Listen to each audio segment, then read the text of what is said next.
The United Nations says the Democratic Republic of Congo is the worst place on earth to be a woman. For 2 decades, regional militias have clashed over the minerals here. One of the weapons of war, rape, continues despite peace agreements and elections.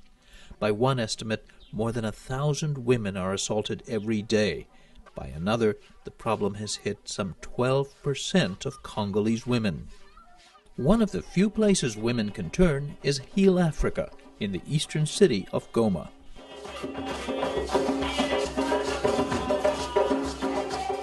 Here, women work to shake off atrocities they have faced, to deal with their traumatic injuries. This woman wears a mask to conceal her maiming at the hands of militiamen who raided her home one night in 2010. My older daughter escaped from them. They told me to go get her, and I said she'd escaped from you. How could I ever catch her?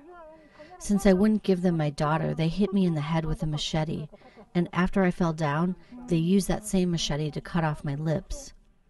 A volunteer health worker brought her here.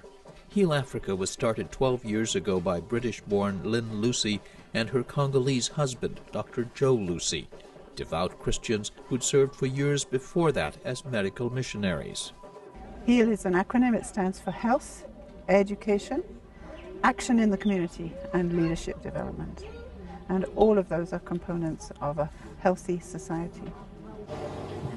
The facilities are Spartan, but they offer the only such services to a population of 8 million. Heal Africa survives on about $13 million a year in grants from abroad, public and private, providing everything from antiretroviral drugs to hundreds of children with HIV, to surgery to repair the bodies of traumatized women. Dr. Joe Lucy is the only orthopedic surgeon in eastern Congo, but he says this work is part of a larger idea. When you serve a human, I don't see you here like a human. I see you like an image of God. So to do that, you have to be holistic. You have to be total. You have to know what about the spirit, about the flesh, about the soul. Here people are lacking everything. They don't have food, absolute poverty. They are exploited. They are perishing because of the lack of knowledge. They are perishing because of the lack of justice. So me and my wife said, okay, how do you do a holistic system? Heal Africa has trained 30 young Congolese doctors and many other health workers, but the Lucys say their holistic approach goes well beyond surgery to help rebuild women's lives. At this shelter, women spend months, even years, recovering from rape injuries. They're taught to sew, make baskets, and raise small animals. Basenya Bandora even allows herself to dream. I want to have a little shop, and I will make bread and sit there with my sewing machine, and people will bring me things to sew. I will make baskets. If I can have a little house, that would be very nice. For now, for practical purposes, such dreams are pure fantasy. These women have lingering health problems, and militiamen continue to raid villages with impunity. Annunciata frequently sees the men who maimed her, but reacted viscerally to a suggestion she might report them to the police. I'm terrified. They would kill me. Only God can punish them for what they did. But Heal Africa has begun working to bring a more immediate justice for victims of rape. In partnership with the American Bar Association, local lawyers work to apprehend suspects and put them through the legal system here. It is flawed and corrupt, but Lynn Lucy says only when Congolese begin to buy into it will it begin to work for them. I would always encourage our legal aid to work 10 times more on the issue of bringing the community in line with the law, so that they appreciate what the law is trying to do and that they agree with it. And there's social pressure, there's a desire within the community for zero tolerance of sexual violence, of any sort of violence. That's what brought this 15-year-old girl and her father to the legal clinic to bring charges against a young man who raped her while she went to collect water for the family. I want him not only to be put in prison, but also to pay for the damages he caused. Last year, I turned 75 years old. When we were growing up, we never saw this kind of behavior. When you liked a girl, we would get married. I'm really astonished. I'm not sure what's going on, how they can take little girls and assault them.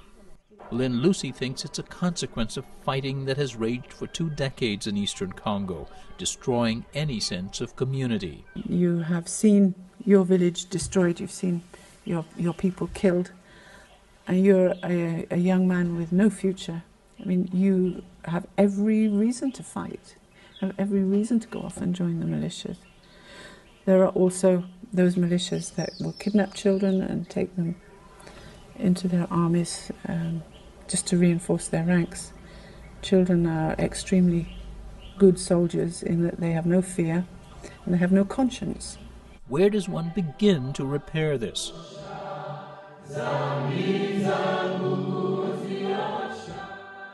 The Lucys say they've worked to tap the enduring faith of most Congolese. Here is a mandate to care that's in the Muslim community, that's in the Christian community, and it's present in every single locality in Congo. You could say that probably 95% of Congolese will go to a place of worship once a month at least. So this is an amazing power within the community. And if we knew how to mobilize people correctly around their mandate to care, then you can make a big impact on a social problem. Heal Africa has gathered religious leaders and other elders into so-called Nehemiah committees. These gatherings address sources of violence early on, mediating local business disputes or competing land claims before they escalate. Lynn Lucy says it's a start. I have no illusions that we're dealing with the major issues that are pulling Congo apart. There is so much evil and so much cruelty, so much selfishness, and it is like darkness. But if we can bring in some light, the darkness will not overcome the light, and that's where faith is. We believe that. I don't think Heal Africa is going to empty the ocean, but we can take out a bucketful here and a bucketful there. Her efforts received a hefty boost recently when Lucy was awarded the 2011 Opus Prize, a $1 million award given by the Minnesota-based Opus Foundation to a faith-driven social entrepreneur.